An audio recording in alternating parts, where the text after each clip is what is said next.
I would like to introduce our facilitator for tonight, Dr. Peter Piazza, member of Inner West GP Education Advisory Committee and our local GP. Thank you, Dr. Piazza. Thanks very much, Lydia, and welcome to all of our delegates for this evening for this cardiology update. We have two wonderful speakers this evening. I'll introduce both of them to you now, and then what will happen is that the session will be divided into four, and our speakers will be taking their alternate turns to do the presentations, which will mainly be about implanted cardiac devices, but we will be talking about other things, and I'm sure that if you have burning questions that are not related directly to the topic for this evening, that our two cardiologists would be more than happy to field those questions from you. Again, please ensure that the questions go into Q&A, not into the chat. We will not be able to receive anything via the chat. So, who are our two speakers for this evening? Well, the first is Professor Ian Wilcox, and Professor Wilcox is a cardiologist at Royal Prince Alfred Hospital and also at Strathfield Private Hospital and Lifehouse, and he's in practice at Central Sydney Cardiology. Professor Wilcox's clinical research career includes a PhD on phenotyping those at high risk after acute coronary syndromes, with an emphasis on simple, available, and hence translatable risk indicators. His postdoctoral research in collaboration with Professor Colin Sullivan examined the cardiovascular consequences of obstructive sleep apnea, including its links to the metabolic syndrome. His publications have been cited on over 5,000 occasions, which is probably a few more than mine have ever been cited. Professor Wilcox has a major interest in innovation in clinical research and practice in cardiology, including early detection of heart failure decompensation and remote monitoring of heart disease in metropolitan, rural and remote settings. And the large academic cardiology practice that he founded is focused on best practice, teaching and research in chronic and complex heart disease, and has a tightly integrated relationship with the Faculty of Medicine and Health at the University of Sydney. So, Ian, thank you for being with us this evening. Our other presenter is Dr. Imre Hunyor. Imre is a cardiologist with appointments in cardiology at Royal Prince Alfred Hospital, Strathfield Private Hospital, Lifehouse, and also practices at Central Sydney Cardiology. He trained in science at Sydney and Oxford universities and in medicine at Sydney University.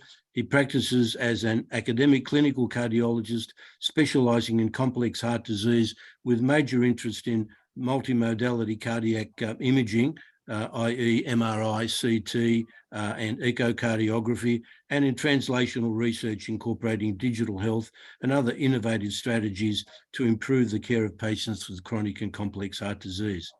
He has a career-long devotion to the teaching and training of medical students, postgraduate physicians, and general practitioners. And the recent pandemic has provided him with the opportunity to accelerate incorporation of digital health strategies into maintaining continuity of education during the COVID pandemic. So welcome to our two cardiologists who will be speaking with us this evening, and I'll invite Professor Ian Wilcox to present the first session, where he'll be concentrating on continuity of care of cardiovascular disease in the community during the COVID pandemic, and he'll be presenting an illustrative case about that. So, Ian, thank you very much. Thank you. So, let me share my screen. So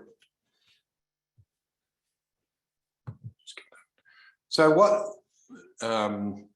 Indeed, we're just coming together tonight as part of resetting education that we're trying to re-engage with as we surface from this terrible pandemic and all of the restrictions that have been placed on the sort of quality of care that we want to give. And I just want to illustrate a case. You've all got experiences which we can talk about as time permits. And this is an illustrative example of the sort of thing that we faced. And to give you an idea of the scale of what we have personally done, we have kept our doors open throughout this, and in the trailing 12 months, our group has done 27,000 face-to-face consultations in heart disease. That's not obviously 27,000 individual patients, and that's come with some challenges.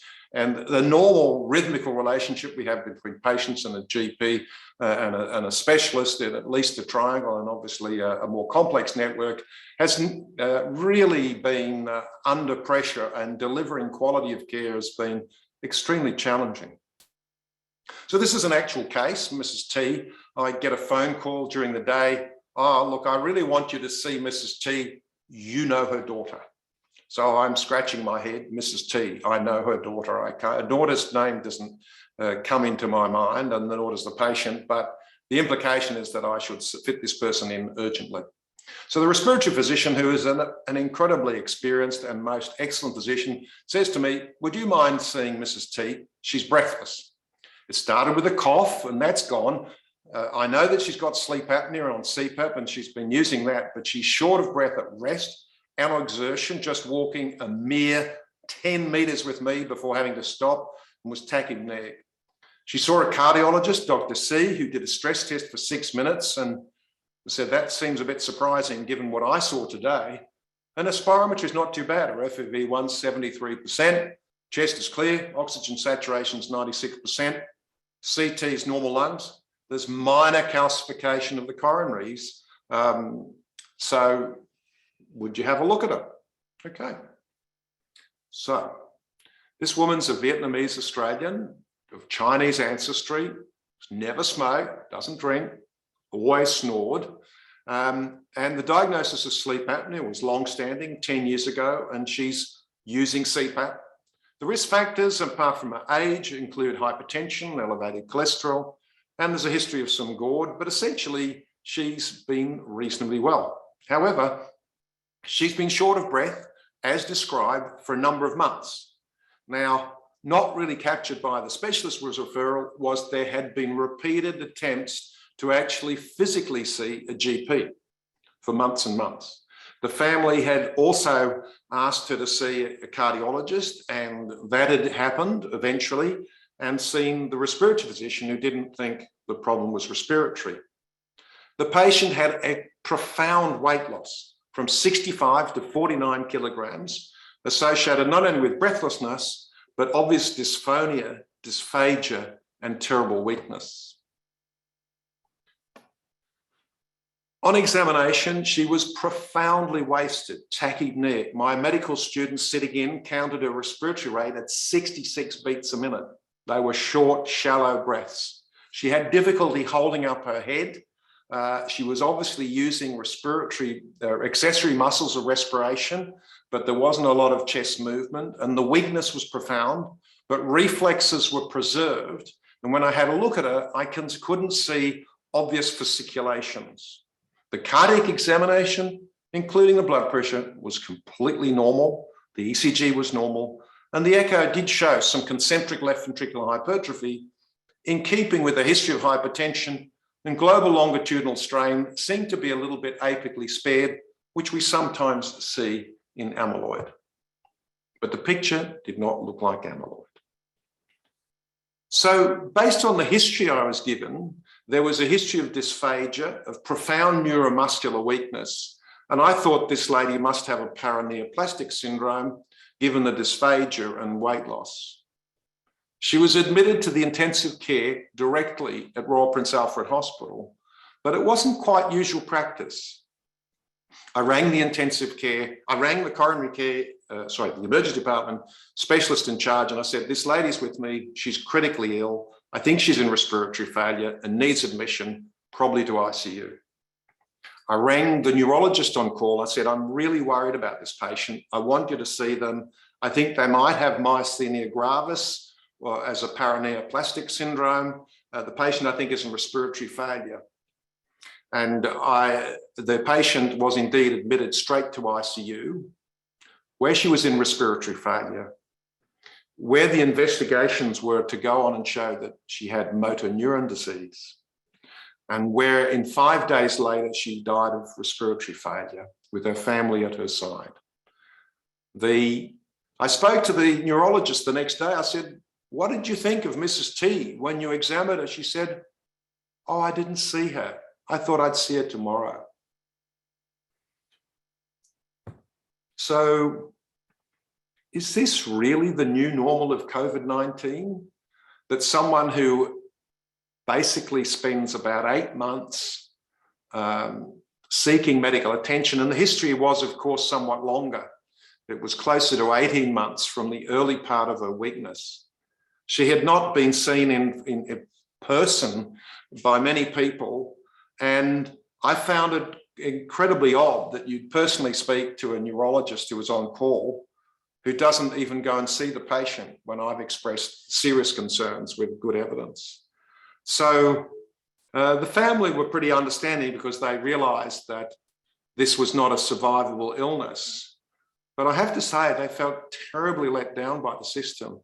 And you know, I think, and I wanted to discuss a little bit, but I think it will take quite a long time for us to go back to normal. The respiratory physician who referred this patient is in my view, one of the best respiratory physicians of his generation. But clearly no one here individually and collectively is, I think, performing the way that we would normally expect. So I thought this would provide an example of the sort of frustrations that you in general practice have faced with trying to care for people during this pandemic, and I think the mental health of the community, patients, families, and the health care workforce has all suffered terribly. And I don't really think that this story would actually happen. And I don't think this should be seen as the normal. I think we need to go back to fundamentals. But Peter, I'd like to now revert to you and perhaps open this up for a little discussion.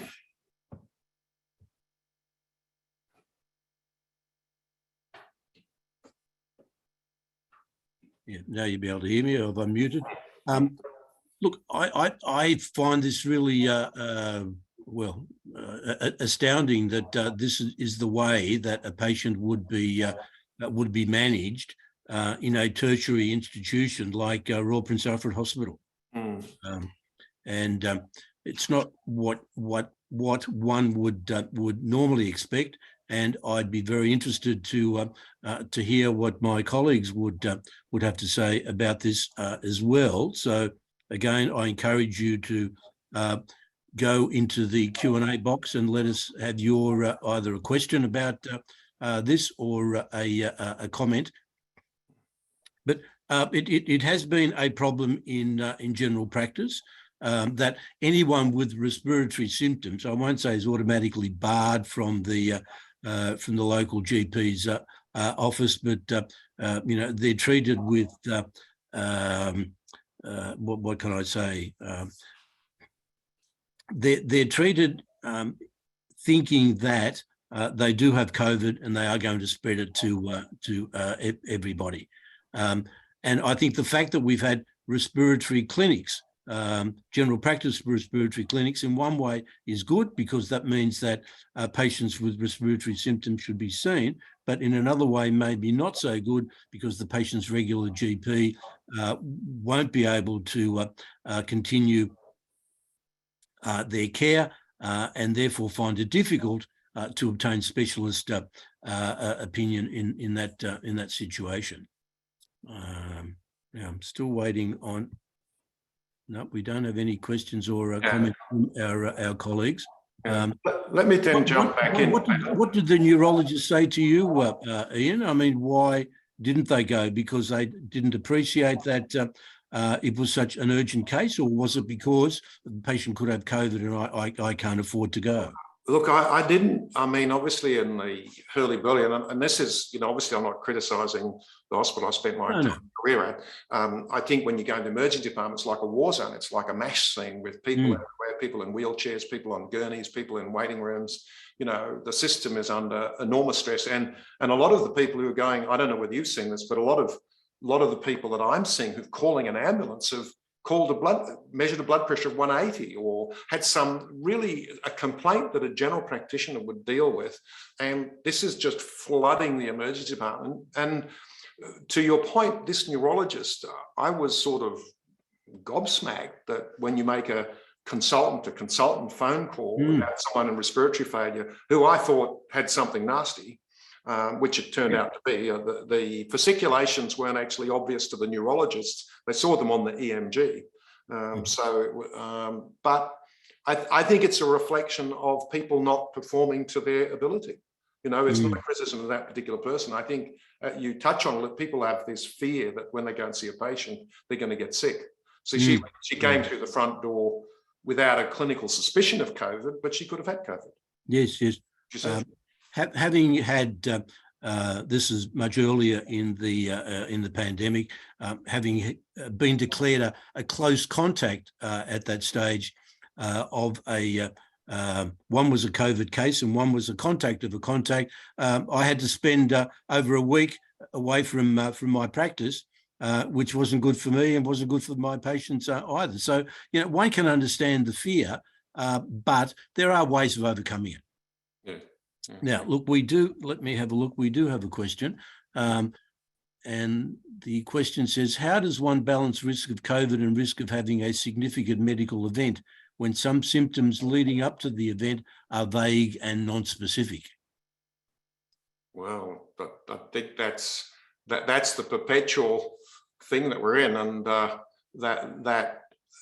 you know, when you think of the number of medical practitioners who've, you know, I don't know whether you realise, but in the Milan district there were 14 fatalities amongst ear, nose, and throat physicians in the early part of COVID. Yes. And obviously those of us who are older are well aware of the fact that the death rate goes up as we get a bit older. And in the early part of the pandemic, of course, many of us were not vaccinated, or we certainly didn't know how the vaccine was going to perform. Yeah. And anybody on the acute neurology service would have seen people on ventilators. We had people on ECMO. You know, basically going onto a ventilator in the ICU in the early part of COVID was a death sentence in an unvaccinated patient. So I think that the fear that all of the healthcare workers had themselves, and this constant exhaustion, because this is just a daily event that's incessant. And I don't know about you, but we had some really bizarre things that happened in the waiting room. I had someone take off their mask and deliberately cough on me, saying, "Oh, this COVID's bullshit." And you sort of, and that person is someone I know, and you don't even know what to do. You know, in the days of Typhoid Mary, Typhoid Mary used to get arrested all the time in New York when she'd get infecting people with typhoid. So I think we sort of, I think there's a form of terrorism. I think the medical workforce was stressed and the system pushed to the limits. And I think the reason why I presented the case was not to cast any aspersions on our colleagues, but to say, look, I think this is not normal, but it will take a while for normal to come back. Yeah, and what is normal going to be well, I'm not going to say post-pandemic, because I don't think we're over it yet. No, it's now an endemic, isn't it? And how many irrational conversations have we had with patients who I would say to you are people we would normally expect to have a rational conversation with. But there are some people with whom it's very difficult to have a rational conversation. You know, you mentioned waiting rooms. Well, it didn't happen all that often in our waiting room, but it certainly did happen where people coming in, either patients or accompanying patients, simply refused to wear masks. Yep. I mean, we weren't saying to them, well, if you're not vaccinated, you can't come in, because in the early stages there was no vaccine. But just the simple act of refusing to wear a mask, you know, in most circumstances, I found quite amazing. Well, also, I think, would you not agree, when you look at some of the homemade masks and things we saw, I think there wasn't a tangible reason to believe that they were going to do anything anyway. Sure. You know, Agreed. I know one or two of our specialist colleagues that basically retired early because of COVID. You know, had their practices shut down. I can think of some people. And I think as people sort of celebrate the COVID response, and we've all done wonderfully well, I see a pretty, in the hospital, I think, Imre, you would have a perspective too. I think our nursing staff, our porters, and everybody's exhausted, and we don't see an end. Absolutely. And I think Charles Avadi makes a very good point that this reflects a system under strain, as you've also raised, Ian, and it's that Swiss cheese model. There were multiple points in this lady's presentation when it ought to have been picked up that there were some red flags in her symptoms and her presentation, and just taking the time to listen would have made all the difference. And the pressures that we've all been under has placed limits on us. Sometimes unnecessarily self-imposed, perhaps, but as we understand this disease better, at least our mitigation, what we call living with COVID, is not necessarily living with it, but adjusting to it. And we have to understand that will continue. The risk matrix is different, obviously, with vaccination and with an understanding of N95 mask necessity. It's no longer, I like everyone would do my best to avoid walking into a single room of a COVID positive patient. And initially, I think we'd restrict, examining a COVID positive patient to the bare minimum number of staff required for our inpatients, when that's changed now. And it's, we all wear our PPE and are sort of actively engaged at every level, understanding that the risks are different. And we also understand the downsides of precisely this sort of patient not getting the adequate care or attention to detail that we provide all our patients, and understanding the drawbacks there. A number of our hospital clinics were closed for a period of time. And so, and I think upon reflection, providing the best quality care and access to specialist care was very limited for those patients. And so, the new normal has to be risk mitigation while providing care, because we've learned there are so many downstream effects, notwithstanding the mental health of our patients and ourselves, if we can't push on. But as you said, Imre, I think that this illustrates what the wise professor always used to teach us as medical students, that you need to listen to the patient. Listen to the patient. Most of the time, they will tell you the diagnosis. Now, maybe not in this particular case, but it just illustrates that we do need to listen, because it's in listening that we'll find out a lot of the information. Anyway, time is getting on, so I will ask Imre now for you to present the first of your sessions, where you'll be concentrating on contemporary indications for implanting cardiac devices.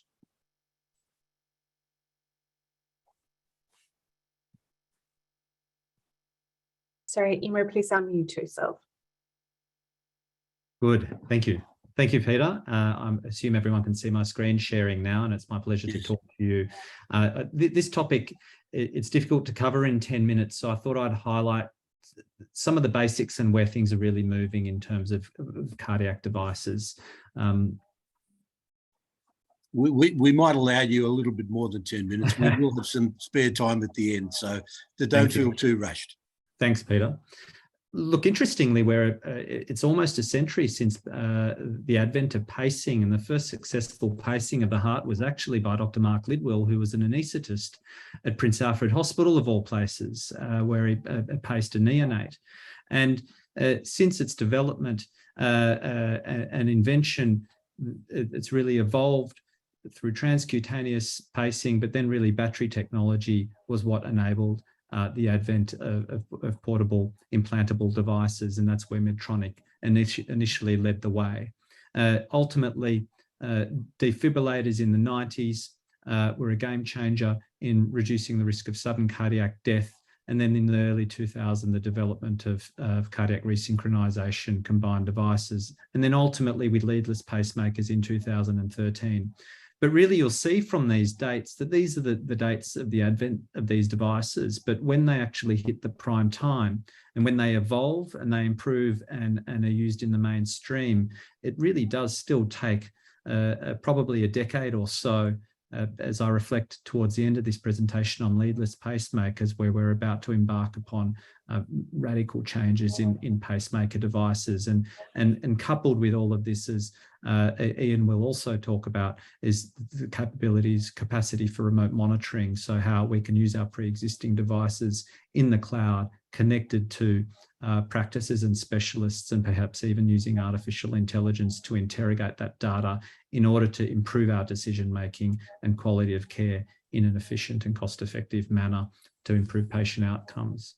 So at its most basic level, a pacemaker obviously is a bradycardia device, and it has a capacity for rhythm monitoring. You'll all be familiar with the 12-lead ECG that demonstrates our pacing spikes in the atrium and the ventricle. Often they're filtered out on modern electric traces. So if the question is asked, you may be able to switch the filter off, the high-pass filter.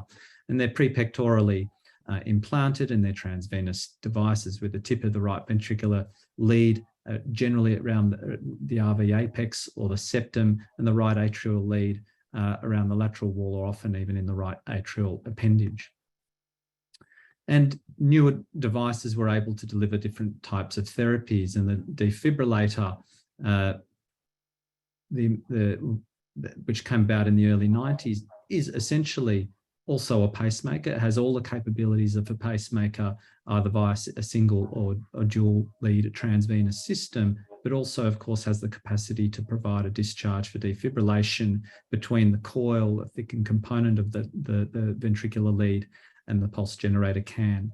It also has the capacity to pace patients out of rapid tachyarrhythmias with anti-tachy pacing, as well as continuous monitoring for rhythm disturbance. Many of you will be familiar with subcutaneous implantable cardiac defibrillators. And the difference here is it eliminates the need for transvenous implantation altogether. So, as is evident from the name, this device sits subcutaneously, generally in the left axilla, with the coil tunneled subcutaneously over the left precordium and then up over the left sternal edge. And it has the capacity for defibrillation in the same way that this transvenous device does. It has the capacity for continuous rhythm monitoring, but it doesn't have the capacity for pacing, because that would be rather uncomfortable for a patient to be continuously paced externally at 60 beats a minute via this device. And therefore it doesn't, in this form, have cardiac resynchronization therapy capability. But the distinct advantages of a subcutaneous ICD are that, well, we eliminate the potential for vascular injury, which is real, albeit small in most patients. It reduces the potential for systemic infection. So those complex patients with recurrent device infections or systemic infections, but in need of an ICD, then the subcutaneous device may be preferable.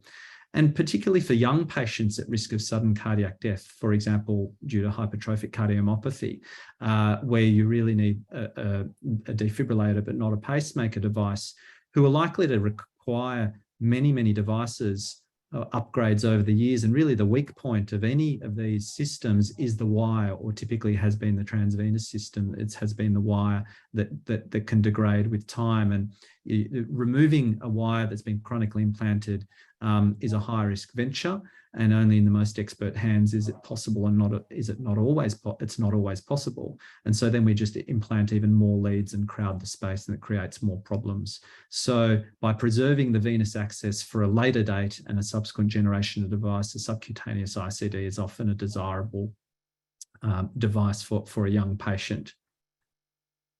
And so really we've moved beyond pacing, and we've moved or basic bradycardia pacing, as well as defibrillation, to heart failure management. And that's where resynchronization therapy comes to the fore. And so if we imagine a cardiomyopathy where there is degradation of myocardial conduction through whatever process that leads to that cardiomyopathy, whether it be ischemic or non-ischemic, and often these patients have a degree of fibrosis in the septum and develop left bundle branch block, for example. This illustration on your left-hand side shows via the color map that regions with the same color have relatively uniform conduction. And so in the case of left bundle branch block, the cardiac activation, the impulse travels from the sinoatrial node down the AV node in the right bundle before it's able to then traverse across the left bundle. So there's a delay, and that leads to a wide QRS complex due to electrical delay, which leads to mechanical dyssynchrony as a result of electrical dyssynchrony, and that's very inefficient, and that can lead to symptoms of worsening heart failure. So we can improve this by simultaneously pacing the left and the right sides of the heart. And the way you access the left side of the heart without poking any holes is another transvenous lead, which is then implanted. It traverses the coronary sinus, which is essentially the largest drainage vein from the great cardiac vein of the heart. And so this lead sits epicardially. It's outside the heart and can pace the epicardial aspect of the left ventricle. And the most modern devices even have multiple little points across this left ventricular lead. If you see on a chest X-ray, it's a very thin lead with some little bright spots. That's because you can even select different points at which to pace from in order to narrow the QRS complex as much as possible and achieve electrical synchrony, and that's signified by the uniform yellow color here. And so we've achieved electrical synchrony here, and that leads to mechanical synchrony as measured on an echocardiogram, for example. So we don't see a delay in contractility, and that directly improves the cardiac output and the stroke volume, and ultimately the ejection fraction and symptoms for these patients. And really in this day and age, based on the data available to us, we have a sort of a personalized care matrix which drives what device to use. So you can either put in a resynchronization device, and often these patients have a very poor ejection fraction. They have an ischemic or a non-ischemic cardiomyopathy with an arrhythmic substrate and a wide QRS complex. Because it's wide, that leads to the electrical dyssynchrony. And because these are high-risk cardiomyopathies, they generally would recommend a CRT-D with a defibrillator. Whereas those patients at low risk, a non-ischemic cardiomyopathy without scar, they only may require a pacing function, so they can have a CRT pacemaker.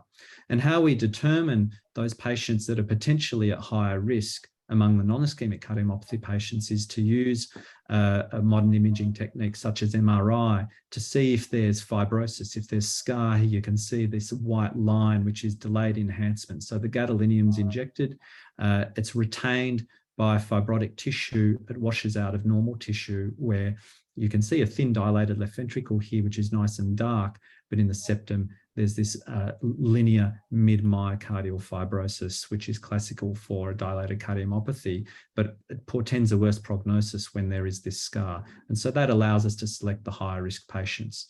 And of course, the risks of a defibrillator may be greater than the benefit for patients who are frail or who have significant comorbidities, or survivals thought to be less than a prognosis less than a year. So really, they're complex devices that have a number of indications, but we can subselect patients who are most likely to benefit. This summarizes a lot of the data, but generally, the broader the QRS, the higher the risk patient. So what's a different kettle of fish are the leadless pacemakers. These devices are now coming to the fore in selected patients, and you'll see it's about the size of a euro, so maybe even 2 centimeters long. This device doesn't have a wire attached to it, so it has its own power, its own battery, and then some sprongs to then attach it to the endocardial wall of the right ventricle, which is a thin-walled structure, so you have to be careful where you deploy it. And I thought I'd illustrate how we'd use a leadless device with a case study that was performed at Prince Alfred Hospital. And this is a 79-year-old lady who had an indication for a single chamber pacemaker on the basis that she'd presented with a recurrent dizziness and pre-syncope. She had documented slow atrial fibrillation on a Holter monitor.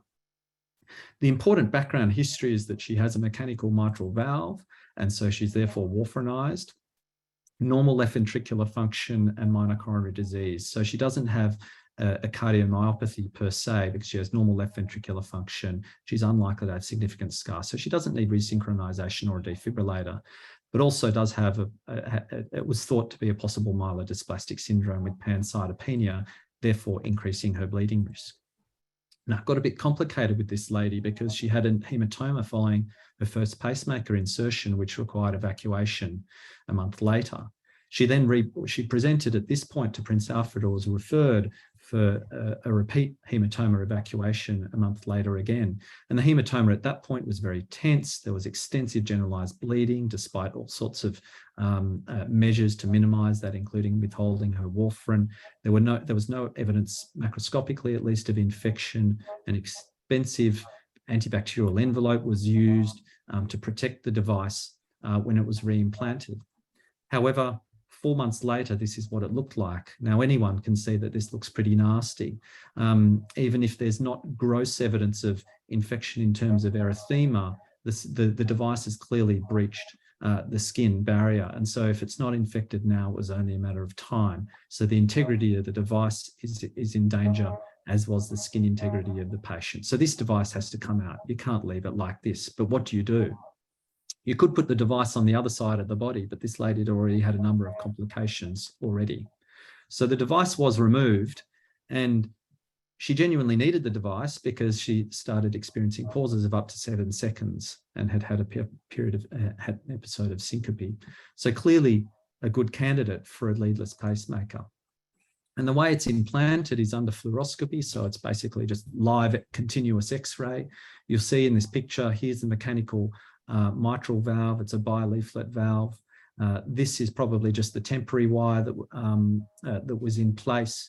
And then there's a large catheter here that would be transvenous femoral access, traversing the right atrium across the tricuspid valve into the right ventricle with the leadless device on the end. Well, it's not yet leadless until it's deployed, and then the lead is withdrawn, and this is the end result, as observable on this chest X-ray, where the device sits there. And you'll probably be asking the question, how long does it sit there and how long does the battery last? Well, it's not 10 years and they generally stay in forever, but they can be taken out, and that gets complicated. So the advantages of these leadless devices are, well, A, potentially better aesthetics. It's actually quite easy for a trained implanter to do. I'd envisage one day where registrars, instead of putting in temporary wires in the middle of the night, probably just put in a leadless pacemaker. There's a lower risk of infection, no risk of lead failure, and it overcomes a lot of the venous access issues. The disadvantages at this stage, the long-term outcomes are still a bit unknown. Currently, at least in routine practice, they're used for single chamber pacing, but there's been a lot of developments in trials here, and there are issues with extraction. So what does the future hold? Well, entirely leadless resynchronization is one possibility. And so this system, for example, has the leadless right ventricular lead, and then a small piezoelectrically powered leadless device in the left ventricle. And but via ultrasound from an implanted external device with a battery, there's all sorts of communication between these devices and powering of the small left ventricular device. You'd obviously be worried about embolus of a larger device sitting in the left ventricle. So this can be embedded more deeply within the left ventricular endocardial wall. And so I'd envisage over the next decade to 15 years that we really have a combination of leadless devices across the spectrum of pacing and defibrillation and resynchronization, where we combine a leadless pacemaker in 1 or 2 chambers with a subcutaneous implantable cardiac defibrillator, or a leadless CRT device, or even leadless CRT pacing. So contemporary cardiac devices are much more than bradycardic devices. Resynchronization therapy is very effective in a range of heart failure patients now, and the decision-making is potentially complex, but guided by careful evaluation of a number of patient factors, including MR imaging potentially. And leadless device systems are here to stay. They'll be more complex device therapies available on the horizon, and ultimately, as Ian will lead into, all of these systems will be very much part of a remote monitoring system so that we can interrogate, even modify therapies and improve patient outcomes. I'm very happy to take some questions.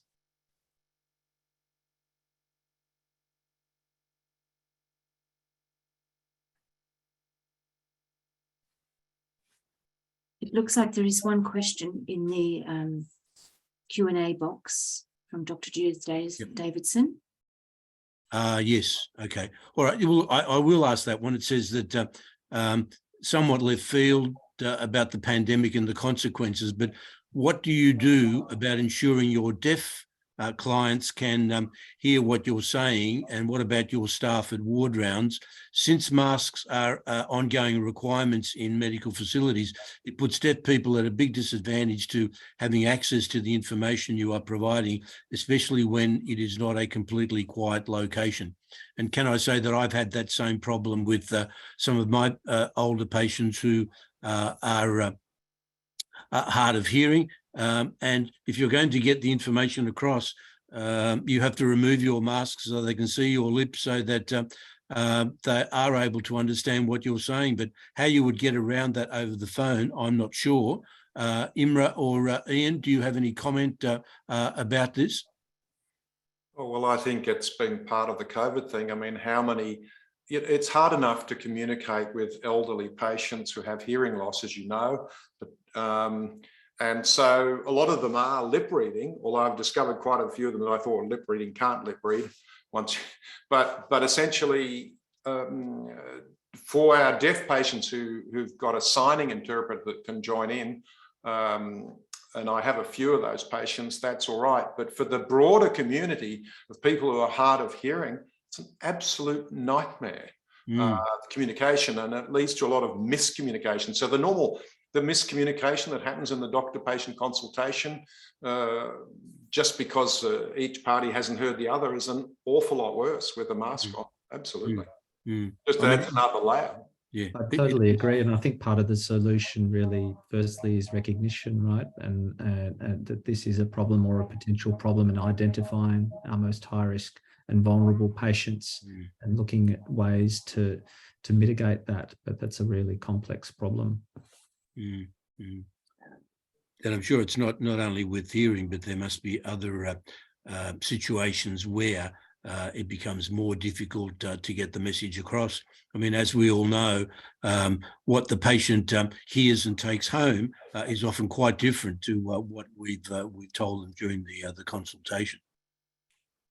Look, I can't see any other questions at the moment, Imre, so I might just say thank you for that. I mean, obviously, you haven't turned us into electrophysiologists, but I think it's important for GPs to have some idea of what, excuse me, of what happens in these sorts of scenarios, so that we are able to have, some input when the patient does start to ask questions about that.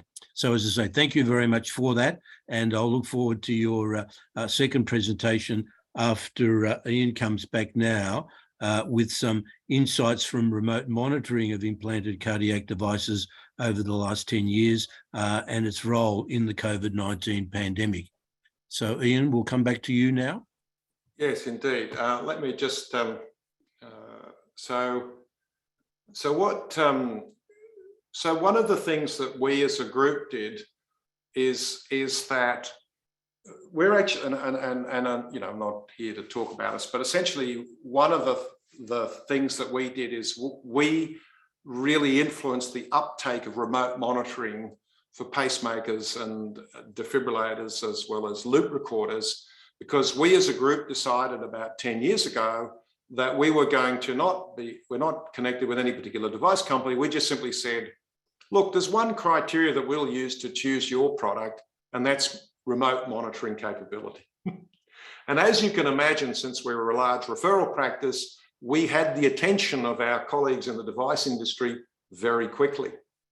And we, in fact, in those early days, of course, we had an awful lot of problems. We had to learn the patients had to wave a wand over their device. We had patients in the country that didn't have mobile phone reception. They didn't work with mobile phones and so on. And so we learned a lot about how hard it is to actually make things happen. Talk a little more about the remote monitoring by way of background in our practice while you do that, because we have over 1,000 patients on remote monitoring now, and that's spread across all our devices. And I think for one of the device companies, it's over 500 patients and several on loop recorders. And I think in terms of our relationship with GPs, we want to be able to, one of the benefits of such a large remote monitoring service is that we keep a close eye on things like presentations for atrial fibrillation,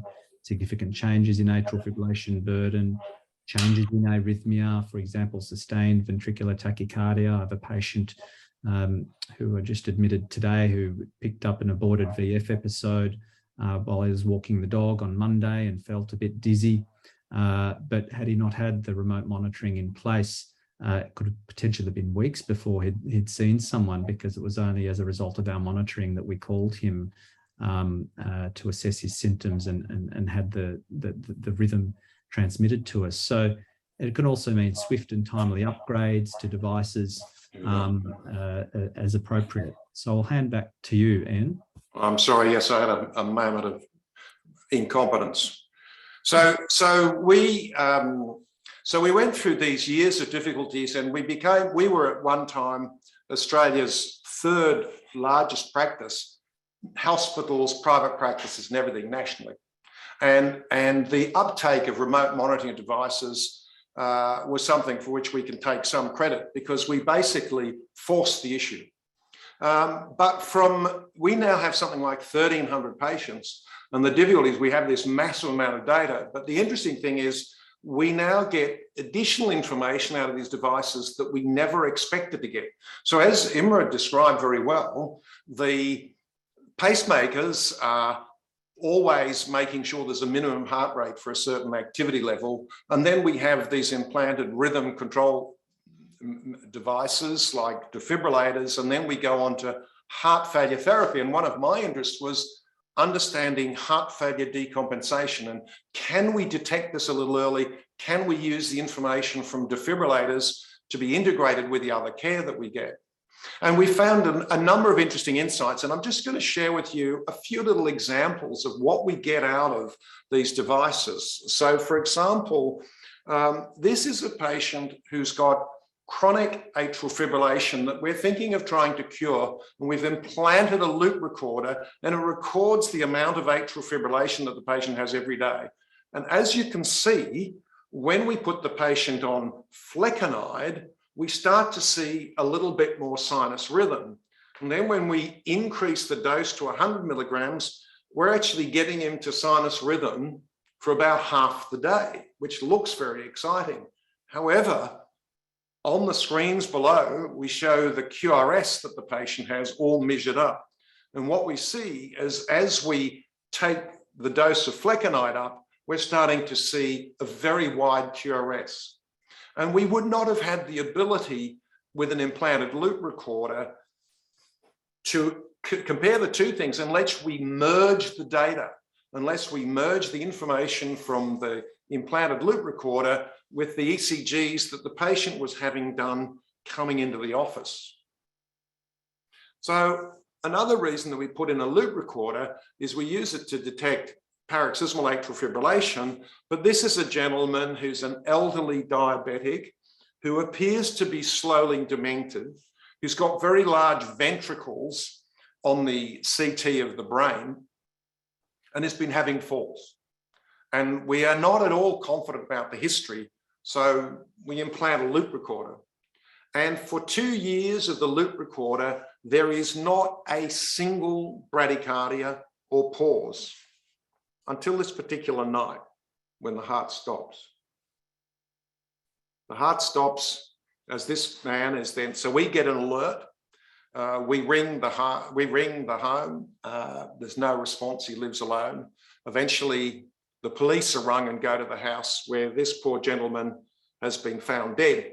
And the only good that comes of this is we know what happened at the end of life. But this is not the rhythm that killed him. This is an agonal rhythm at the end of life. And so we're starting to actually obviously see things we wouldn't otherwise normally have said or seen. Now, thinking a little bit about pacemakers, of course, one of the things that we try and do is we can use the pacemaker to suppress atrial fibrillation by pacing. And many of you in the audience will have patients with pacemakers who've got atrial fibrillation, and we can turn on a variety of therapies built into those pacemakers which help suppress atrial fibrillation. And they work in some patients, they don't work in others, but one of the simplest ones is to set the heart rate a little bit higher, which tends to suppress atrial ectopics, which can trigger it. But this is an example of the use of amiodarone. So here's the atrial fibrillation burden, and you can see how much there was, and the burden increased. So I put the patient on amiodarone, and it essentially cleaned up the amiodarone, the atrial fibrillation. But the patient said to me, I hate amiodarone. I feel terrible on amiodarone. And they're sitting in your office, and what we've got recorded down here is that the device records patient activity levels, and look what happened. The patient does indeed. The patient may have less AF, but we have objective evidence that they are not as physically active. And since we think that rhythm control should improve quality of life, we're seeing rhythm control hasn't. So that's another example. Another thing that we get out of pacemakers is we can measure the thoracic impedance. So the more sodium there is in the water in the chest, or the more water in the chest, the more easily it conducts electricity. And we can look at the conductance, if you like, and it gives you a fluid index. And this is the interesting effect of a patient who happens to have COVID, who then gets a cold. And how many patients have we had who said of this COVID, it's nothing worse than the common cold?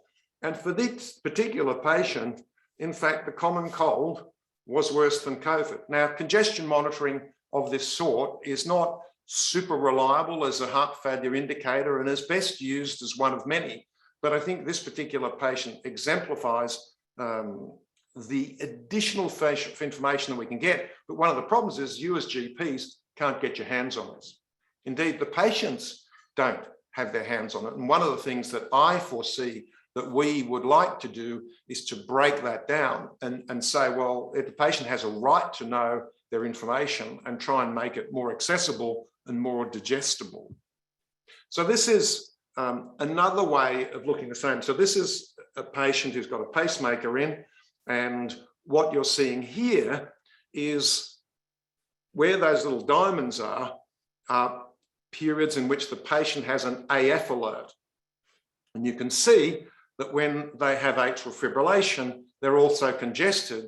But what you can also see when you look at the black line is that the congestion occurs before the AF. So it is heart failure exacerbated, then triggers atrial fibrillation, and the heart failure gets worse. We then revert them to sinus rhythm. They get another bout of atrial fibrillation that doesn't do anything. And here at the end, we see another episode of atrial fibrillation causes heart failure. We revert them to sinus rhythm. The heart failure keeps getting worse, and then atrial fibrillation occurs again. So this is showing us how this person's heart failure evolved. And as you can see, that in this particular patient, controlling the rhythm is really important, and controlling the heart failure is also important because they are working with each other in a downward spiral. So this is the pathophysiology that we wouldn't be able to understand. And this particular, the next slide here is showing that same patient, and here's the bursts of atrial fibrillation occurring at the time of heart failure. So heart failure causes AFib, and AFib also causes heart failure, and they're both targets of therapy. And as we move a bit towards personalized medicine, we can see for this patient, we have a really good understanding of what's happening with the disease, which we would not have had if we were not monitoring them remotely, and if we didn't actually think about how this fits in to the rest of the disease. We've got this trend where the electrophysiologists have this idea, oh, we'll have these clinics for AF, we'll have these clinics for heart failure, but a patient can't go and see 10 specialists once a month to be assessed and reviewed. This really needs to be brought right down to the patient level and to the GP level. Ian, before you go on, if you don't mind me interrupting, we've had a request for a live question. Are you happy to take it? Of course, no, let's go for it. Let's go. Okay. Yep. Lydia, could we have the question, please? Dr. Lee, I have unmuted you. Please ask a question.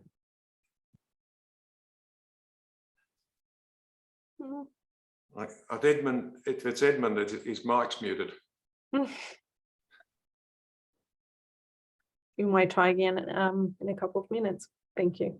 Okay. All right. Sorry for the interruption. No, Peter, I'm happy to be interrupted because I think we're trying in a difficult format to create an interactive presence. But I just want to show you an example of here's the use of Entresto, which has really been a really important advance beyond ARBs in heart failure.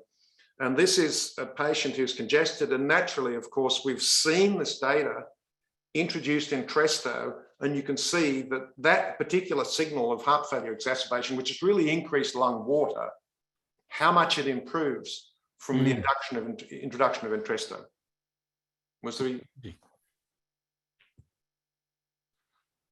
This is another little example.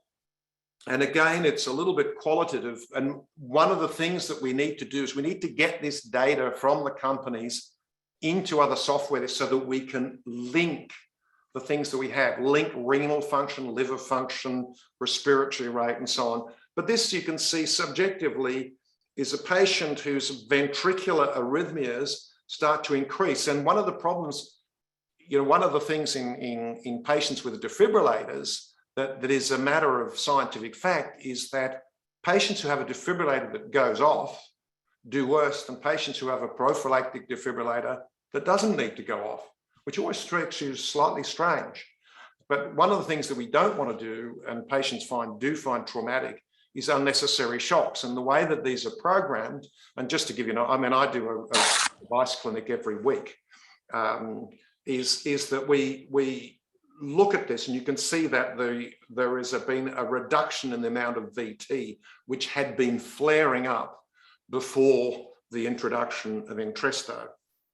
Is Edmund got his hand up? Shall we revert? No? Okay.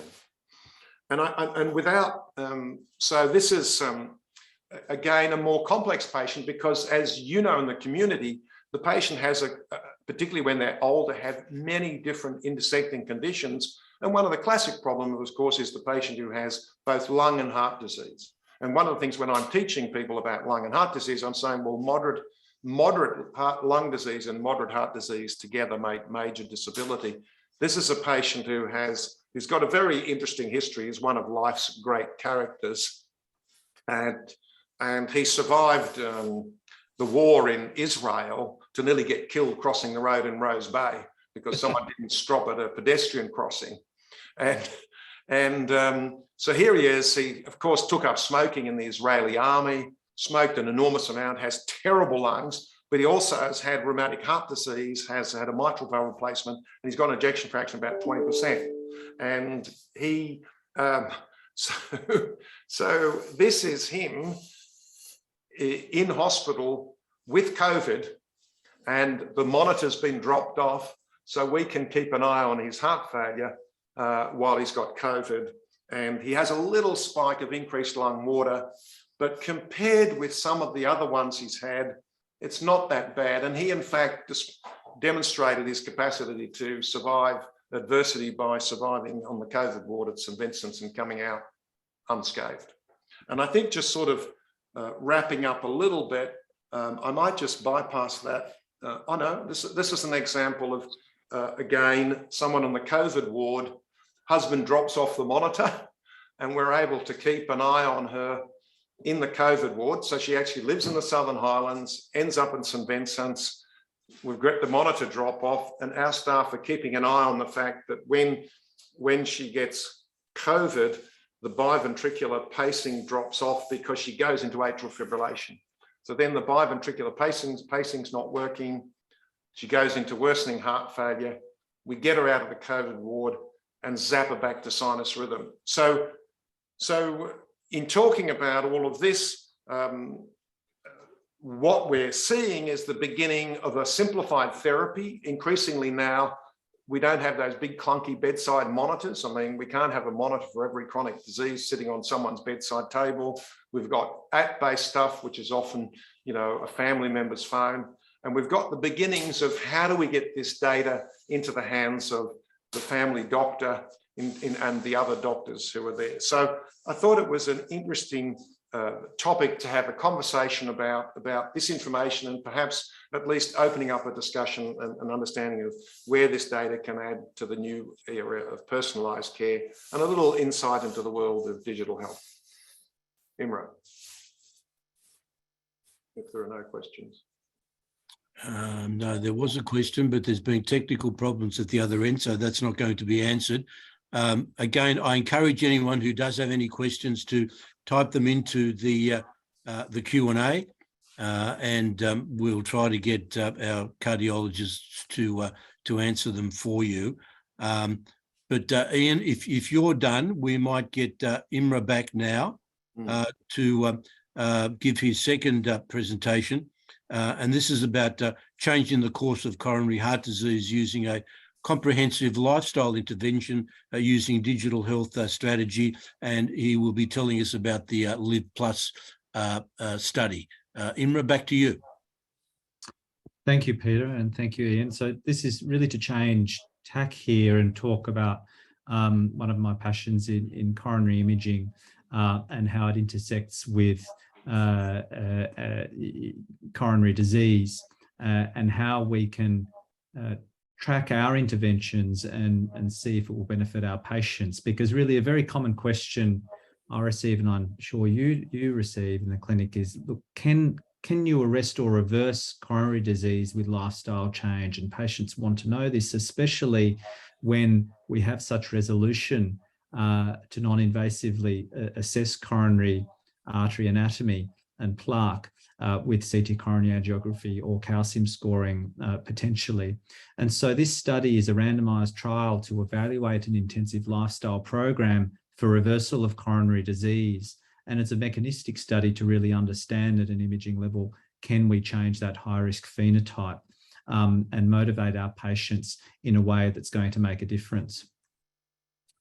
And obviously, coronary disease is I guess, heterogeneous in terms of its etiology and a confluence of a number of social, environmental, genetic and personal risk factors contribute to an inflammatory state and insulin resistance potentially.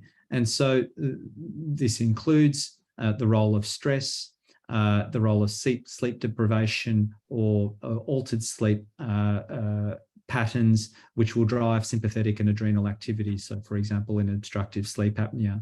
No doubt, we know that sedentary lifestyle and excessive caloric intake or an unhealthy diet will contribute to obesity and oxidative stress and dyslipidemia. And all of these will come together to contribute to cardiovascular disease and their endpoint, which is potentially heart failure, stroke or dementia. But can we understand what is happening at the coronary level to then use interventions intensively to reverse the aggressive coronary phenotype. And this is where coronary imaging can yield a lot more information than what you see necessarily in a clinical report, because we've been very interested in hemodynamically significant coronary disease, rightly so, because of symptoms and myocardial infarct. But really it's the early stages of disease where plaque is vulnerable. And it's this soft plaque, potentially non-calcified plaque, which is quite prone to plaque rupture and to cause acute coronary syndrome. So we need to understand this biology well and understand what are the factors that we can enhance to try and reverse this. And we've understood for a while that mild plaque with non-obstructive stenosis can still cause adverse events. So the fact that a patient may have a coronary CT where there's less than 50% or less than 25% stenosis reported in a single or multiple vessels still portends a higher risk compared to those with no stenosis whatsoever or no atheroma whatsoever, and up to a 6-fold higher mortality in those patients with 3-vessel mild coronary disease. So we need to understand this high-risk phenotype, and currently we can use other factors such as not only conventional lipid measurements, but also, for example, lipoprotein(a) to understand these high-risk patients. And if we compare invasive fluoroscopy here, there's a conventional coronary angiogram where the left anterior descending artery, the proximal segment, it appears as though there is minimal disease. What's apparent on the CT angiogram is that there are segments adjacent to the vessel where there's quite marked eccentric remodeling and spots of calcification and these sorts of plaques are still liable to rupture and place these patients at risk. And coronary imaging is now quite precise, and we can identify plaque features that place patients at high risk. So your conventional reports will report on the degree of coronary stenosis and may, amongst more experienced reporters, comment on what we call high-risk plaque features, and that includes positive remodeling, which is the example I just presented, a thing called the napkin ring sign, where there's low attenuation dark signal in the middle surrounded by calcium, spotty calcification within plaque, or so-called low attenuation plaque, which I'm particularly interested in. And what that means is that on a CT scan, we're interested in signal intensity in Hounsfield units, and we can measure that. And so where there's really low HU or Hounsfield unit intensity, that's low attenuation within the plaque. And that plaque is what is at high risk of rupturing and leading to plaque erosion, sudden cardiac death, and acute coronary syndromes. Additionally, this conventional imaging also contains a whole lot of other data that's useful for a research level analysis, which is not reported clinically at the moment, but is available to us using some fancy software. And that is to look at the epicardial adipose tissue and the pericoronary adipose tissue, because those patients with a lot of pericoronary adipose tissue, again measured by the low attenuation signal, are known to have higher rates of major adverse cardiac events and higher risk of death in 5 years. And so we can drill down to the coronary vessels and look at the constituents of the plaque. And so here, the bright spot's quite clearly a calcified plaque, but we're interested, if we take a cross section at this blue line, what else is going on in that plaque where there are really low attenuation signals, and that signifies a necrotic core. And this has been validated against intravascular ultrasound or optical coherence tomography. So they are methods to where they've directly visualized the plaque wall, and they are known to carry higher risk of plaque rupture. And so these are at risk low attenuation plaques or high risk plaque. And so we can now measure this non-invasively using CT coronary angiography. It's still a bit of a laborious process, so it's not yet hit the prime time, but I'm sure it will, to the degree that we can have software with a degree of artificial intelligence do the analysis in a semi-automated fashion. And equivalently, we can look at the perivascular fat and come up with an index and measure that for patients. And why is all of this relevant? Well, we have patients of yours and of ours who are referred for CT coronary angiography on the basis that they have stable symptoms and would otherwise have an invasive coronary angiogram for suspected angina. And so these patients are already having a clinically indicated CT where we can run this additional analysis to look for high-risk plaque features.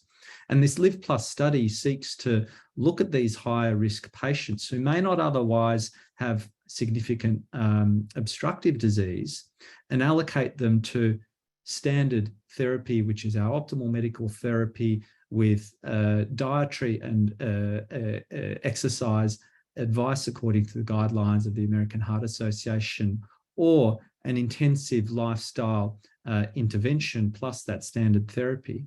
And what we're interested in is if 12 months of this intervention can change that biology as measured by a repeat CT scan 12 months later, as well as via a whole raft of other metabolic, physiological and anatomical factors that we can look at, including perfusion MRI, which allows us to look at the microvasculature, which is missing from a lot of the epicardial coronary anatomy analysis on a CT, as well as metabolomic factors, vascular function, looking at patterns of sleep assessment in these patients.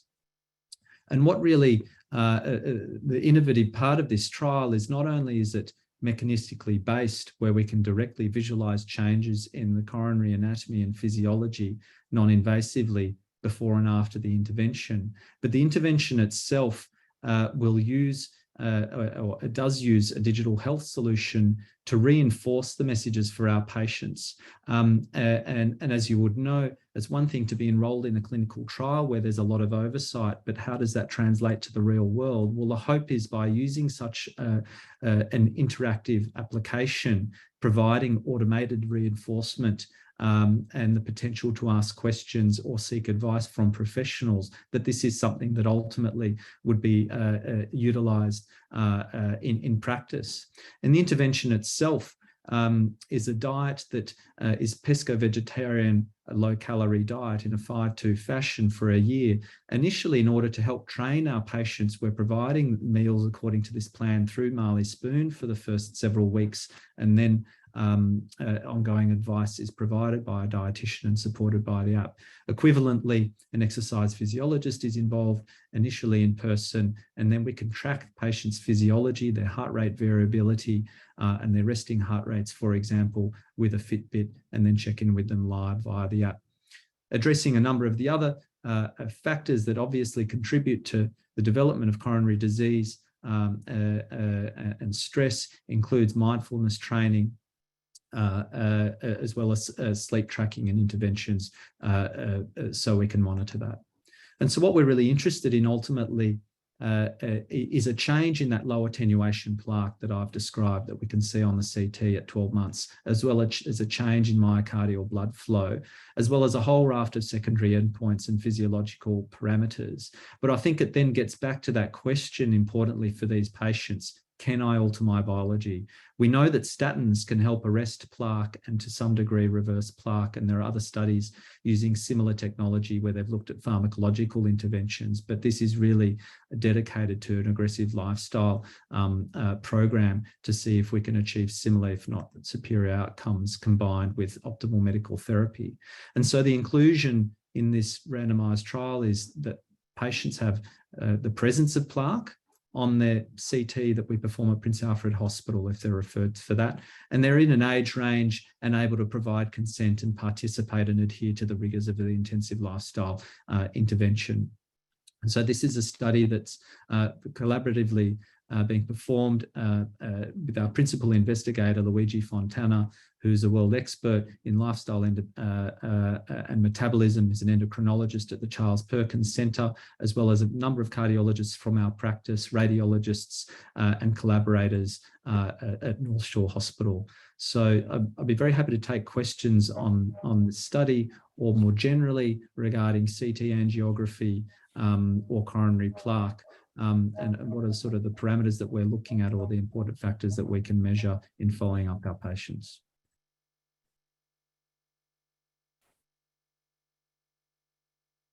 We don't have questions at the Q&A as yet, but Dr. Piazza, you might like to take over. Just unmute yourself, please.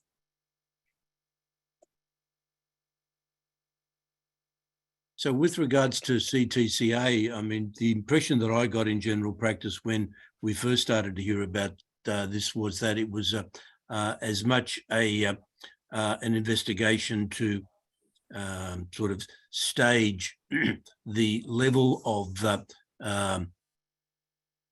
ischemic heart disease, whereas now it's becoming more of a real investigation of ischemic heart disease. I think it has the dual roles and an expanding role. I mean, screening is a different question altogether, but it's essentially replaced diagnostic invasive angiography because of its non-invasive nature. It has a very high negative predictive value. So if a CTCA is normal, so there's no certainly no obstructive disease, or if there's no atheroma whatsoever, well, that confers an excellent prognosis, and some in the imaging community refer to the power of 0. So a coronary calcium score of 0, or even more impressively, no coronary plaque detectable on a CTCA. Well, the mortality rates now up to 10 years, or the cardiac mortality rates, are extremely low. So it's prognostically very beneficial. The information we don't get is the physiologic information. So when you have that intermediate stenosis, 70% lesion in a particular vessel, if you've not stressed the patient, or depending on how what symptoms they present with, it often still requires further investigation with a stress test to demonstrate ischemia. So CT angiography provides anatomical information rather than functional information. But certainly, so it's a good rule-out test. It isn't always a rule-in test. And there are those patients who fall in between, who have a lot of calcification, and that's a bit of a shortcoming, because that causes an artifact through what we call blooming. You can't really see the dye traverse the vessel really well, and that's where invasive angiography is often required. With regard to screening, as you know, the Medicare indications require symptoms and a suspicion of angina for us to order a CTCA, but some patients may request a CT angiography scan for screening purposes, and that can be incredibly useful in patients who are otherwise at a higher risk, or have risk factors that are not conventional, and certainly in exclusion of anomalous coronary vessels. And so I think that leads very well into lipoprotein little a, because I see there's a question requesting that we expand on that, and Ian is really the person to talk about that. Well, I think the lipoprotein little a is something that I really urge people to think seriously about incorporating into their practice. It's genetically inherited, but what it is it carries a 2 to 5-fold risk, not just of coronary heart disease, but native aortic valve disease and stroke. So the lipoprotein little a molecule interferes with the plasminogen activator complex. So it carries those risks. And when you see that family history where you've got, you know, someone's got an aortic valve replacement, someone's had a bypass operation, someone's had a stroke, think lipoprotein little a, which 20% of the population have an elevated form, but the risk really takes off at the upper level. And it's been incredibly useful. The downside is that we can't modify it easily, apart from nicotinic acid, which is very hard to take in large doses. But the therapies are coming. Repatha that we can now use for non-familial hypercholesterolemia is effective at lowering it. But it's incredibly useful as a risk indicator. I've used it myself over 20 years intermittently, but now with wider recognition of how important it is, you know, when we look at that low risk coronary CT, for example, I would not give the person a 10-year warranty if their LPA was high.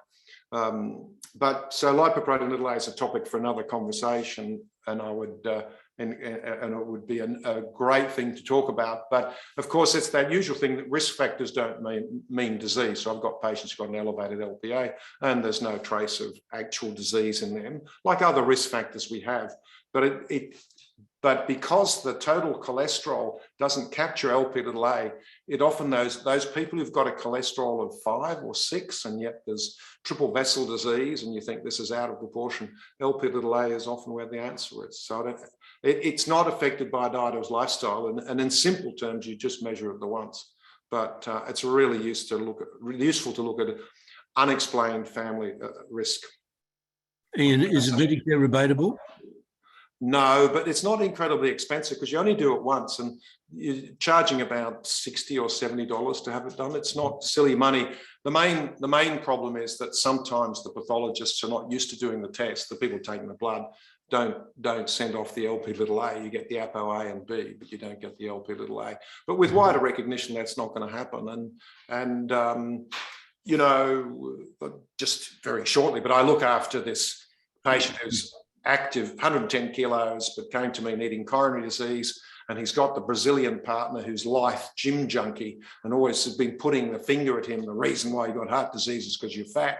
You never seen a bigger smile when I said the reason why you've got coronary disease is because you have this high lipoprotein little a, which you inherited from your parents. And now the gym junkie's going to have to wonder whether he passed it on to their mutual son, who's a slim for the greyhound physique that she has, but not necessarily low risk. And what about the measurement of non-HDL cholesterol as a risk marker? Well, it sort of captures LDL in totality. It's useful, but the other thing that comes out of work that our group has done, not us personally, but Nelson Wang, who's a very talented advanced trainee, who's going to be one of the great lights of cardiology in this country, without a doubt, did a very, very important meta-analysis, which really added to what we've seen for the literature is you can't go too low with LDL. And so it's a simpler story to see LDL cholesterol, and patients are surprised at what an effect lipid lowering can do on your LDL, particularly when you go to combination therapy. So I think LDL is an easier thing to focus on. Right. Yeah, certainly you can get extremely low LDL levels, can't you, with PCSK9 inhibitors? Absolutely. Yeah. But what people forget is that actually if you use combination therapy, how well you can do. So what I do is we based on the most recent evidence, it's about LDL. There's nothing extra in a statin, we think, or very little. So you keep increasing the statin until the LDL stops dropping, and then add ezetimibe or somewhere along the way and see whether it does something or doesn't. And you can get up to 70% LDL lowering, which in rough terms should give you about a 70% 5 to 10 year risk reduction, which is worth having. Yes. And Imre, in the Live Plus study, you mentioned optimal medical therapy. I'm assuming that all of these patients are having all of these agents that we've spoken about. Statin. Absolutely. So they're not excluded based on statin use or even Repatha, for example. So the study is powered to be able to detect a difference with the addition of a lifestyle intervention on top of that background optimal medical therapy. So it certainly wouldn't. I mean, it may. I guess it lessens the power of the potential power of the study, because these patients will all have very good treatment on board already. Had we been able to run it 15 years ago, then it would be a different picture, but certainly wouldn't disadvantage them at all in that sense. And I guess I just want to make a comment about treating to targets. I think that we have guidelines with targets perhaps to nudge us to treat patients appropriately, but I think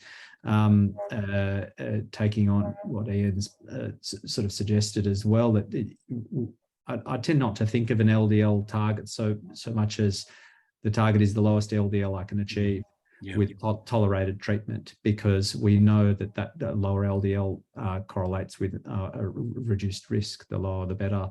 And so it would take a lot to, I mean, patients are often reluctant because they feel that they've kicked a goal, they've achieved a number. But I'm not constantly trying to reinforce the message that things can be improved as long as they tolerate medication. Yeah, I find myself saying to patients that we really should disregard what the pathologists have as the so-called normal range, and I always say to them, with LDL, for example, the lower the better. You cannot have, as you've already said, too low an LDL level. Yeah. And it comes down to that very important concept of absolute risk reduction. So if you're high risk, halving it is worthwhile, and if you've got no risk, it's not important. And I think the coronary calcium score risk for 0 is great. And if you're worst 20th centile, that's helpful. But if the problem is half the population lives in the middle. And I think one of the concepts which will come out is the importance of moving the middle of the population down. And with statins being cheap and ezetimibe being off patent, the cost of that therapy is less.